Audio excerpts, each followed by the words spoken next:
Alors voilà, premier défi en lien avec le sommeil, c'est l'évolution naturelle. Ben oui, c'est dans les défis, une évolution naturelle du développement de l'enfant. Alors, on a les régressions face au sommeil, donc à 4 mois, à 9 mois, à 2 ans, ça peut survenir n'importe quand, les régressions avec le sommeil, parce que au lieu de dire régression, on pourrait peut-être dire bond de développement.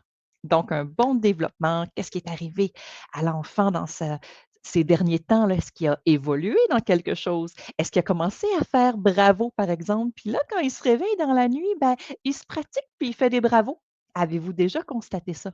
Que quand il commence à vouloir se mettre à quatre pattes, ben, quand il se réveille, il le fait dans son lit. Il commence à se mettre debout, il se réveille, il le fait dans son lit, il se pratique. Donc, c'est l'évolution normale dans le développement qu'on peut appeler petite régression. Ensuite, transition du berceau au grand lit ou transition, d'une chambre à l'autre ou, on est grand frère, on est grande sœur, oups, de la nouveauté. Ça peut perturber le sommeil. C'est normal, évolution naturelle. Ensuite, difficulté à s'endormir seul, évolution naturelle aussi, il faut l'accompagner, il faut lui apprendre graduellement que ça se fait bien. Ensuite, ajustement des siestes avec l'âge, ça veut dire que c'est une évolution, que l'enfant va espacer ses siestes, va avoir plus de temps d'éveil, plus il vieillit. Il faut respecter les temps d'éveil pour pas dépasser l'heure où est-ce qu'on devrait coucher l'enfant. L'heure ici, l'horloge biologique interne que je parle toujours. Lâchez l'heure sur le mur avant, regardez l'heure à l'intérieur de l'enfant, d'après ses signaux, d'après ce que vous percevez.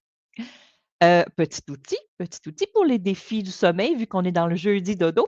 Alors, on peut y aller avec une affiche de routine imagée, avec des pictogrammes à déplacer, à cocher. Donc, pour les enfants un petit peu plus vieux, 2 ans, 3 ans, ils comprennent, ils voient l'image, ça les sécurise parce qu'ils savent qu'est-ce qui s'en vient ensuite et c'est par le jeu, bien sûr. Donc, ça réussit la plupart du temps. L'enfant, il porte beaucoup d'intérêt à ça.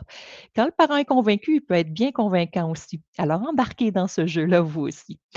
Tous les astuces que je vais vous donner aujourd'hui, allez voir, je vous invite à aller voir sur mon site, de la marraine du dodo.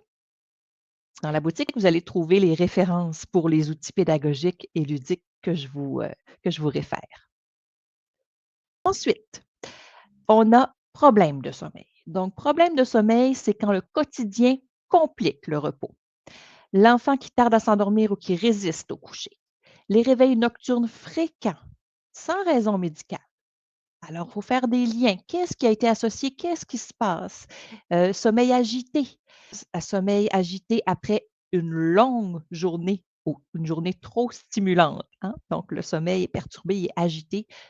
Qu'est-ce qui s'est passé dans la journée? Comment ça se fait que ça se répercute sur son sommeil? Comment on peut s'ajuster? La peur du noir, la peur ou la difficulté de se séparer du parent. Ça aussi, ça peut faire partie du quotidien et ça complique la période du repos. Alors là, on parle plus de problèmes de sommeil. Je peux vous outiller là-dedans aussi. Heu, je peux vous donner un petit truc avec le petit Morphée. Le petit Morphée que j'ai derrière moi, je vais vous le montrer. Voilà ici le petit outil. Donc, c'est une petite boîte et dans cette petite boîte-là, il y a des petites méditations, des petites histoires pour les enfants, qui sont très intéressantes. Ma fille l'utilise d'ailleurs, quand elle ressent qu'elle a besoin pour s'endormir d'avoir, une petite boîte qui est plus zen, d'avoir un petit outil qui lui apporte, la zénitude, hein, le petit moment pour relaxer. Alors le petit Morphée, il est aussi sur ma boutique en ligne. Je vous invite à aller voir.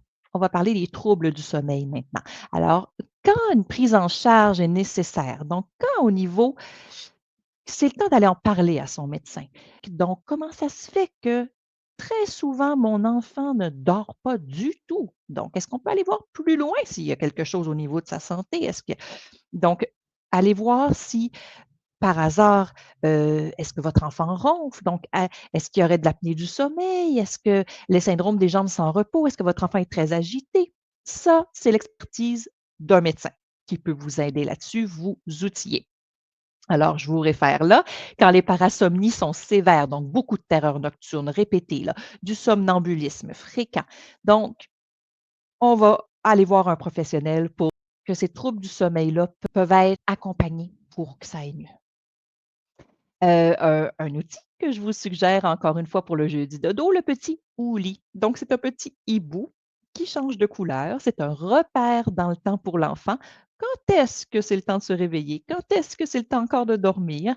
Alors, vous pouvez le programmer avec votre téléphone et c'est un bel outil qui est aussi sur mon site.